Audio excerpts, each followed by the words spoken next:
सारी रात चलता रहा। उसमें एक कंफर्म फायर फाइटर भी है, वो हमारा शहीद है। लेकिन बदकिस्मती से जो अभी तक लग रहा है, एक तो ये जो मार्केट थी इसका लेआउट और कंस्ट्रक्शन इस तरह थी, और दूसरा ये कि इसमें जो सामान था उसकी नौइयत, जिस तरह कारपेट्स, ब्लैंकेट्स और काफ़ी चीज़ें रेजिन्स की जो बनी हुई थी, इसकी वजह से आग सिमरिंग अभी तक चल रही है। हम आपसे भी गुजारिश करेंगे, बाकियों से भी मैंने कहा है कि सवाए फायर फाइटर्स के और प्रोफेशनल जो सिक्योरिटी पे मामूर है, पुलिस और इंतज़ामिया के अफसरान, उसके अलावा आप बराए मेहरबानी इससे थोड़ा सा दूर रहें। पूरी तरह से इस पे काबू पाने के बाद कूलिंग पीरियड होता है, उस वक्त तक भी हम किसी को अंदर इजाज़त नहीं देंगे सवाए रेस्क्यू के अमले के, और उसके बाद इंशाल्लाह इंक्वायरी भी शुरू करेंगे कि किस वजह से ये आग लगी है, जो बज़ाहिर इत्तफाक़िया शॉर्ट सर्किट या अदरवाइज़ लगती है, वो भी हमने देखना है। और इसमें जो फायर फाइटिंग डिपार्टमेंट के साथ मिलके, और इसके अलावा जो तखमीना भी लगाएंगे इंतज़ामिया के साथ मिलके कि क्या नुकसान हुआ है, किस तरह हुआ है।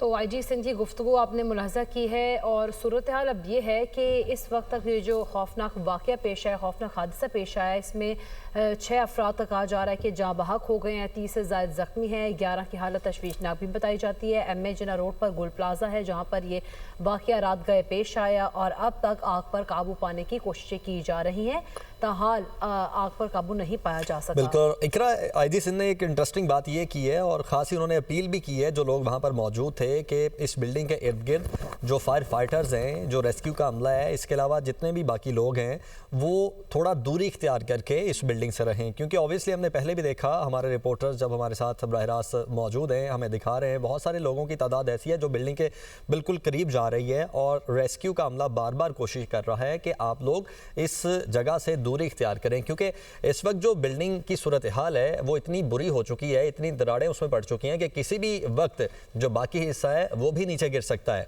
और उस बाकी जो हिस्सा है उसके नीचे गिरने की जद में लोग आ सकते हैं। इसलिए जो इर्द गिर्द लोग मौजूद हैं उनसे अपील ये की जा रही है कि वो इस बिल्डिंग से दूर रहें। एक तो वो लोग हैं जिनकी अपनी दुकानें इस बिल्डिंग के अंदर इकरा मौजूद हैं, ऑब्वियसली जितनी भी अगर 1200 दुकानें हैं तो टेक्निकली देखा जाए 1000-1200 लोग एक टाइम पे इस प्लाजे में अपना कारोबार कर रहे थे, तो वो लोग यहाँ पर मौजूद होंगे, क्योंकि उन्हें देखना है कि उनकी दुकानें कहाँ कहाँ पर थीं, कहाँ पर आग पहुँची है, क्या उनकी दुकानों तक भी आग पहुँची है या नहीं पहुँची, और जैसे ही उनको मौका मिले, चाहे वो शाम तक मिले, चाहे वो कल तक मिले, चाहे वो 2 घंटों बाद मिले, तो अपनी दुकानों में जाके अगर कोई सामान बचा हुआ है तो उसको बाहर निकाल सकें, ताकि वो आमिर ये तो चीज़ें मुमकिनात में से हैं, चूँकि हमने हमारे सामने अगर हम देखें तो जो सूरत हाल है उसमें तो ये चीज़ें बहुत रेयर होगी कि अगर कुछ चीज़ें बच गई हों, चूँकि जो बिल्डिंग की सूरत हाल है, बिल्डिंग मुनहदिम हुई जा रही है, और काफ़ी हद तक अगर देखा जाए तो बिल्डिंग मुनहदिम हो चुकी है, और बाकी जो है उसकी सूरत हाल भी कुछ बेहतर नज़र नहीं आती है।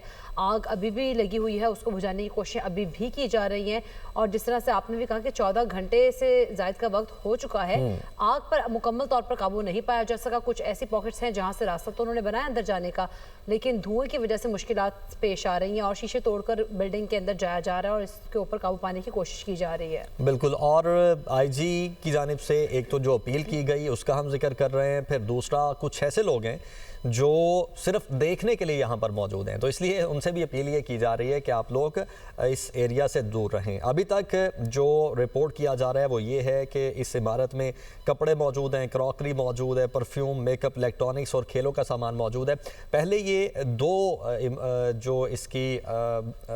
मंजिलें हैं उनमें आग लगी थी, उसके बाद जो ऊपर वाली 2 मंजिलें हैं, आग इस वक्त वहाँ तक भी पहुँच चुकी है, और जो ऊपर वाली मंजिलें हैं वहाँ पर खिलौनों के सामान मौजूद हैं, तो इसलिए वहाँ पर भी इस वक्त आग लगी हुई है। और इस वक्त जो सबसे बड़ा एक इशू फायर फाइटर्स को फेस करना पड़ रहा है वो ये है क्योंकि धुआं बहुत ज़्यादा है, और धुएं की शिद्दत को कम करने के लिए उन्हें स्टेप्स लेने पड़ रहे हैं, और इसी धुएं की शिद्दत को कम करने के साथ साथ जो अंदर लोग मुमकिन तौर पर मौजूद हो सकते हैं उनको बचाने के लिए एक फायर फाइटर हमारे वो शहीद हुए हैं इस सारे ऑपरेशन में। यकीनी तौर पर